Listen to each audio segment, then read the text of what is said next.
नमस्कार दोस्तों, मैं हूँ आरती प्रजापति यूट्यूब चैनल पर आप सभी का हार्दिक स्वागत करती हूँ। दोस्तों, आज मैं आप लोगों को एक कहानी सुनाने वाली हूँ जो कि भगवान बुद्ध से रिलेटेड है। ओके, तो इस कहानी के माध्यम से मैं आप लोगों को कुछ समझाना सिखाना चाहती हूँ और मुझे उम्मीद है कि ये जो कहानी है वो आपके लाइफ के अंदर, अगर आप जॉब कर रहे हैं या फिर आपके रिलेशनशिप में कोई प्रॉब्लम्स आ रही है तो इन सभी में आपको यूज़फुल रहेगी। ओके, तो चलिए पहले स्टोरी को सुनते हैं, उसके बाद हम डिस्कस करेंगे कि इस स्टोरी से आपको क्या क्या इनपुट करना है। ओके, चलिए। तो एक समय की बात है, भगवान बुद्ध जो थे वो अपने कुछ भिक्षुओं को लेकर जा रहे थे। रास्ते में एक गाँव आया, तो गांव से गुजरते थे तो उन्होंने देखा कि गांव के मैदान में बहुत सारे छोटे छोटे गड्ढे खुदे हुए थे। तो उनके एक भिक्षु था, तो उनको थोड़ी सी जिज्ञासा हुई कि भाई ये गड्ढे क्यों खोदे हुए होंगे। तो उन्होंने भगवान बुद्ध से पूछा कि भगवान ये गड्ढे क्यों खोदे हुए हैं इन लोगों ने। तब भगवान ने कहा कि इस गांव में पानी की समस्या है, इसी वजह से लोगों ने यहाँ पर गड्ढे खोदे हुए हैं। तो फिर भिक्षु जो था तो वो तो गड्ढे के अंदर देखने गया। गड्ढे में देखा तो पानी नहीं था, बिल्कुल भी पानी नहीं था गड्ढे में। तो उसने भगवान से कहा कि भगवान यहाँ पर पानी तो बिल्कुल नहीं दिख रहा है। भगवान ने कहा कि आप ना उस सामने जो भीड़ दिख रही है ना, वो भीड़ में जो लोग हैं ना, वो लोग यहाँ से कुछ दूरी पर नदी है, उस नदी में जाके पानी लेकर आते हैं। तो फिर भिक्षु ने कहा कि क्या भगवान सच में यहाँ पर पानी नहीं है। तो भगवान ने कहा कि हाँ, पानी तो है, लेकिन इन लोगों को रास्ता पता नहीं है ना, कि उनको ये नहीं पता है कि पानी कहाँ पर है, और इसीलिए इन लोगों ने इतने सारे गड्ढे खोदे हैं। तो फिर भिक्षु ने कहा कि भगवान इतने सारे गड्ढे खोदने का उपयोग क्या है। तो भगवान ने बोला कि देखो, यहाँ पर ये सारे इन लोगों ने गड्ढे खोदे ना, इसकी जगह पर इन लोगों ने अगर कोई एक ही बड़ा सा गड्ढा खोदा होता, सभी ने साथ में मिलकर एक बड़ा सा गड्ढा खोदा होता, तो शायद उनको पानी मिल जाता, लेकिन इन्होंने ऐसा नहीं किया है। ओके, तो यहाँ पर ये स्टोरी हमें क्या बताना चाहती है। अगर हम बात करें, आप लोग अगर सक्सेस होना चाहते, देखो सफलता होती ना, उसका फितूर सब पर चढ़ा हुआ होता है। कोई रिलेशनशिप में सफल होना चाहता है, कोई जॉब में सफल होना चाहता है ना, कोई पढ़ाई में सफल होना चाहता है, आगे बढ़ना चाहता है। हर कोई इंसान है वो सफल होना चाहता है, लेकिन कैसे, उसको एक प्रॉपर वे नहीं पता होता है ना। वो एक लक्ष्य पे नहीं चलता होता है, बहुत सारे लक्ष्य पे चलता है। उसका जो माइंड होता है वो भटकता रहता है, इधर उधर, ये कर लूँ, वो कर लूँ, इसको ले लूँ, ये सारी चीज़ें हैं। तो माइंड जो है वो तो भटकता रहता है, चंचल है ना, तो वो भटकता रहता है कि इधर भी जाऊँ, उधर भी जाऊँ, यहाँ के भी लड्डू खाऊँ, वहाँ के भी लड्डू खाऊँ, यहाँ की भी सब्ज़ी खाऊँ, वहाँ की भी सब्ज़ी खाऊँ, यहाँ से भी पढ़ूँ, वहीं से भी पढ़ूँ, है ना।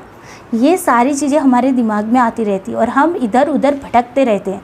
और इसी वजह से हमें एक प्रॉपर जगह पर से, जहाँ से हमें सफलता मिलनी चाहिए, वहीं पर हम नहीं पहुँच पाते, है ना।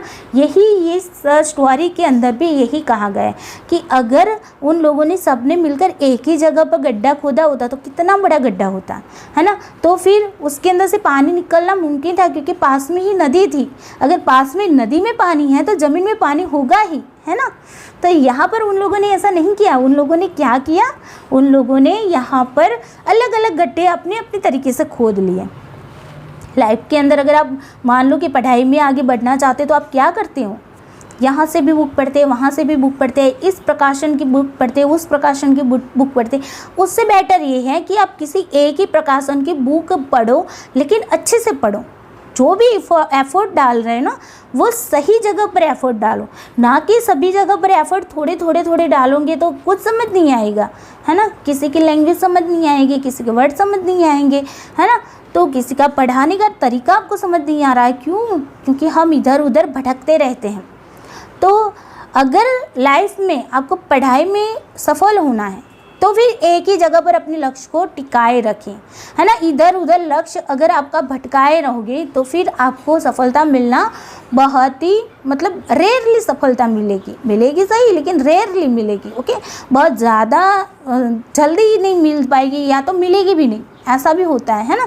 तो यहाँ पर आपको यही समझना है कि अपने लक्ष्य को पकड़ कर रखो। कभी क्या होता है पता है, बहुत सारे बच्चे आते हैं मेरे सामने, बोलते हैं मैम मुझे इस एग्ज़ाम की तैयारी में करा, इस एग्ज़ाम की तैयारी करा, मुझे ये एग्ज़ाम क्रैक करनी, मुझे एक एग्ज़ाम क्रैक करनी, एक साथ कई सारी एग्ज़ाम की प्रिपरेशन करते हो। अब क्या होता है पता है, आपने अगर एक ही उसका सिलेबस एक ही है, अलग अलग एग्ज़ाम के सिलेबस एक है तो भी कोई दिक्कत नहीं, तो फिर आप करो मेहनत, क्योंकि सिलेबस सेम है ना, तो उस पर एक ही तरह पर आपको एफर्ट डालना है ना।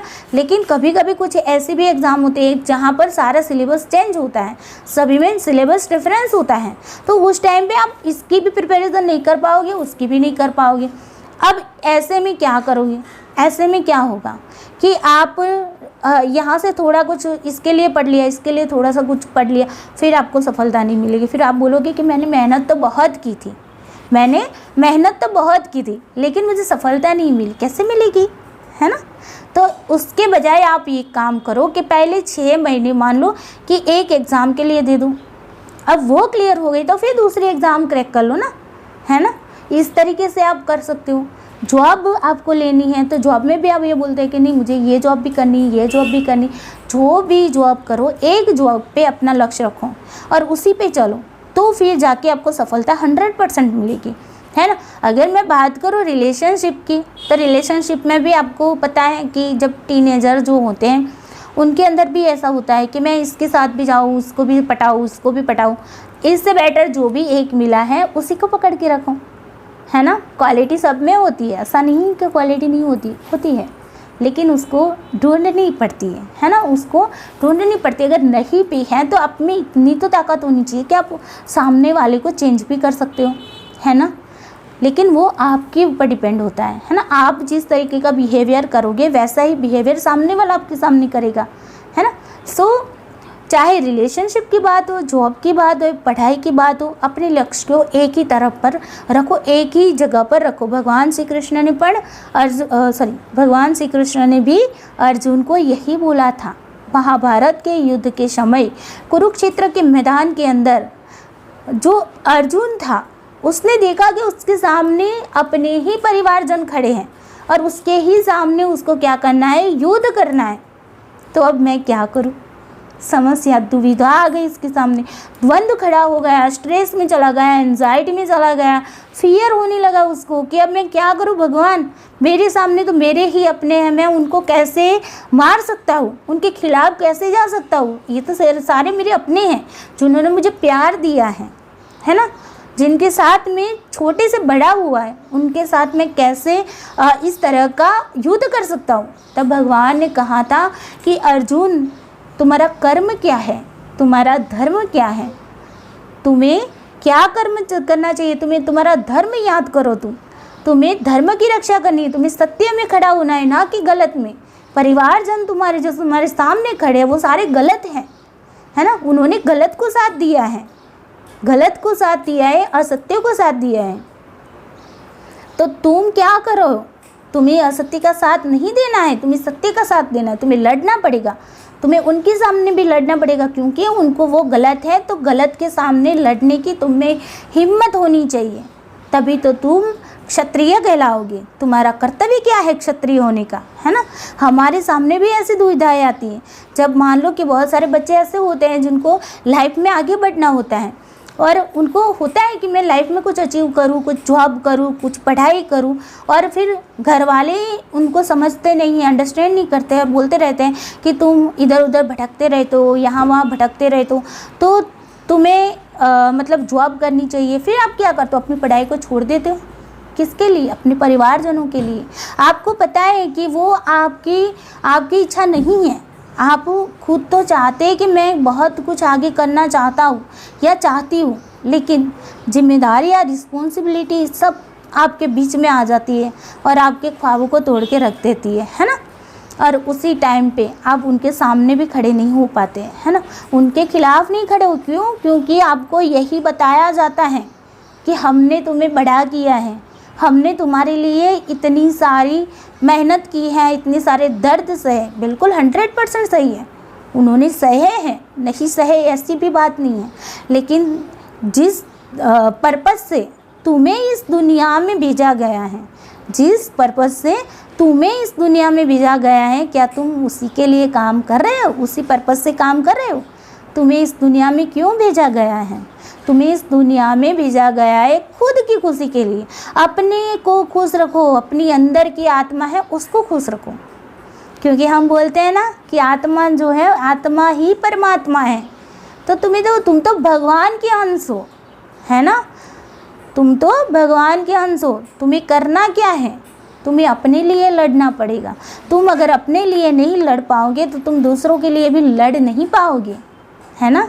तो हमें भी जब भी कोई भी परेशानियाँ आती हैं तो हमें अपने लक्ष्य पर फोकस करना पड़ेगा, अपने लिए लड़ना भी पड़ेगा, है ना, अपने लिए काम भी करना पड़ेगा, एफर्ट्स भी डालना पड़ेगा। लेकिन एफर्ट्स कहाँ पर डालोगे? सही जगह पे डालोगे, ना कि गलत जगह पे। उसने कहा कि भाई ये मान लो कि रिलेशनशिप में बहुत ज़्यादा ऐसा होता है, कोई कहता है कि नहीं ये लड़की तुम्हारे लिए अच्छी नहीं है, ये लड़की तुम्हारे लिए अच्छी नहीं है, छोड़ दो इसको।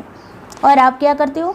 अपने दोस्त की मान लेते हो, कहते तो हाँ उसने बोला सही बात है, ये लड़की सही नहीं। अरे तुम्हारा दिल क्या कहता है ना, तुम्हारा दिल क्या कहता है, क्या सही है कि नहीं लड़की? तुम्हारा दिल खुश होता है, तुम्हारी आत्मा खुश होती है, तो तुम उसके लिए क्यों नहीं करते? तुम दूसरों के लिए क्यों जीते हो? अपने लिए जियो ना, अपनी आत्मा को खुश रखो। अगर अंदर से ही आप खुश होंगे तभी बाहर से आप दूसरों को खुश रख पाओगे। जब तक आप अंदर से खुश नहीं होंगे ना, तब तक आप किसी को भी खुश नहीं कर पाओगे, याद रखना ये बात। तो यहाँ पर मैंने बहुत सारी बात आपको कह दी, रिलेशनशिप की भी कह दी, साथ ही साथ मैंने आपको पढ़ाई से रिलेटेड भी कही है कि आपको भी किस तरीके से मेहनत करनी है। इधर उधर गड्ढे नहीं खोदने हैं, एक ही जगह पे गड्ढा खोदना है, मतलब एक ही जगह पर एफर्ट डालने हैं अपने। आप चाहे कोई भी हो, कहीं पर भी जाओ, लेकिन आपका पर्पस जो है, आपका गोल जो है, वहीं पर आपको वो रास्ता ले जाता हो, वहीं पर ही आपको जाना है और वहीं पर ही आपको एफर्ट डालने हैं। ओके, तो आई होप आपको ये कहानी अच्छी लगी होगी और उससे जुड़ी जो भी बातें मैंने जॉब से रिलेटेड, आपकी पढ़ाई से रिलेटेड और आपके रिलेशन से रिलेटेड जो भी बातें कही हैं वो आपको अच्छी लगी हो तो वीडियो को लाइक शेयर ज़रूर कर देना और चैनल को सब्सक्राइब करना नहीं भूलना है। चले बाय बाय, टेक केयर, सबको जय श्री कृष्णा।